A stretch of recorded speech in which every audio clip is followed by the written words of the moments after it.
Select criteria of reincarnation and resurrection. This is a brief consideration of select logical criteria of reincarnation. Christians, I will note, after death are resurrected, as is everyone else, for the purpose of judgment and eternal disposition, and that comprises effectively reincarnation, though not in an unrecognizably different form. I will consider the Christian element following that of general parameters of reincarnation, such as one might find in the Hindu religion. Energy cannot be created or destroyed. Energy is basically what matter is made of, formed into patterns with four universal forces that are manifestations of a unified field. The four are of the one. Physicists developed an idea that there is a comparable law concerning information. It is named Shannon entropy. In that paradigm, information is conserved and not lost from the universe. Does that relate to the information that makes a human individual? Is that information either created or destroyed comparable to energy? If energy pre-existed the universe in the singularity, does that mean that the information for each human soul pre-existed the universe too? Those are interesting points to consider. Following death, one is reborn or incarnated again in a form commensurate with one's moral, psychological, and empirical activities on earth in an immediately preceding incarnation. In order to evaluate the moral attributes of an individual, incarnate being's life, the judgment must be made by a Ralph Edwards style "this is your life" combined with the Judge Judy legalism.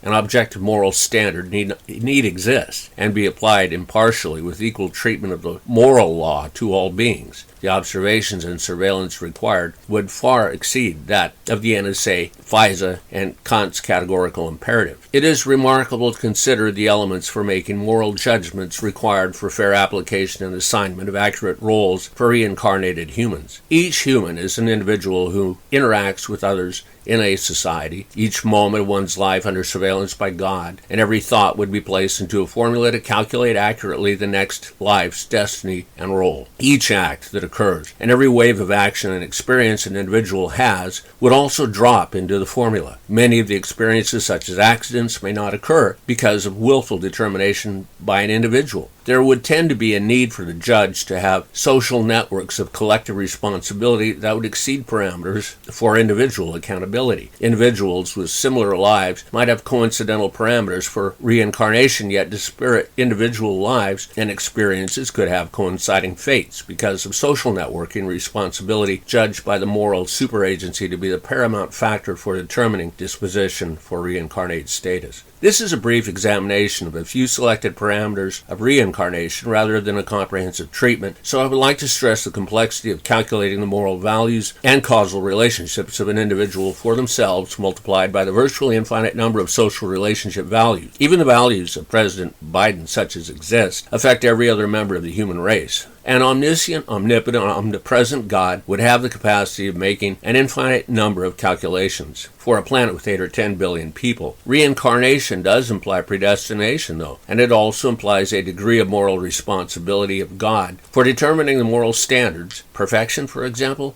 and in selecting the assigned reincarnate starting point of the individual. In fact, there may be an element of contradiction in predestining the role of an individual while simultaneously providing them free will to determine willful acts within a field of predetermined physical laws and a social environment wherein humans are subject to those physical laws. Adam and Eve were said to exist in a paradise without the physical laws concerning death at least, and presumably thermodynamic evolution. Yet no one else had that experience and may have instead lived within a physical environment with definite laws such as gravity. There is an additional problem of evaluating individual moral and willful acts and thoughts numerically or quantitatively in order to place them into the formula for reincarnation when the incidents occur in a heterodox interactive ecosphere for will. Fractional values need to be calculated in regard to an infinite value calculation of the weight of acts within chains of relationships socially and environmentally with different degrees of force. It is as if a nuclear blast wave's pressure wave affects some individuals more than others in regard to their location to ground zero. Because the relationships do not occur exclusively in a linear or even concentric way of expansion, the calculations required become even more complex by orders of magnitude. One also encounters a Gordian knot problem of mass destruction annihilating human life with war, disease, famine, etc. It would be a universal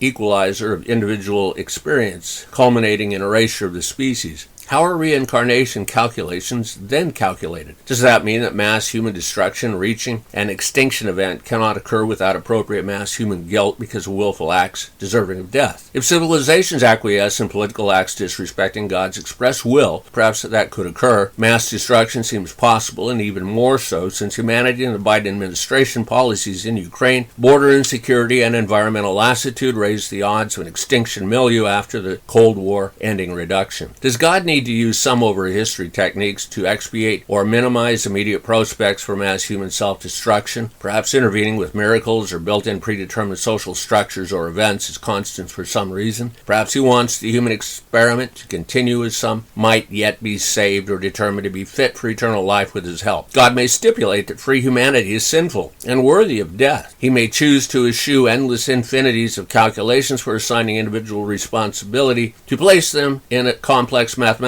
formula in order to select the next reincarnation mode for each soul, especially since with omniscience he already knows the solutions to each calculation and the way the complete complex of human events and experiences work out in regard to reincarnation. That is why the Christian parameter is simpler and more fundamental regarding reincarnation status. Applying the logic of Occam's razor, everyone is condemned and only the saved with faith in Jesus Christ go to heaven rather than hell. The dead are judged once and given special places in hell, according to their works and unbelief. Individuals should find that criteria simpler to navigate the course to eternity rather than inventing their own complex guidebook to help them calculate their own acts, place, and times that could be of service for moving on up with upward mobility on ladder rungs of reincarnation. While the godless have determined using their own temporal faculties that they believe in nothing except death, the elect may have determined that instead of relying on their own judgment and reasoning as they approach the great veil with a mind and thoughts predetermined to disintegrate and merge with dust, they will trust Jesus Christ to resurrect them unto eternity.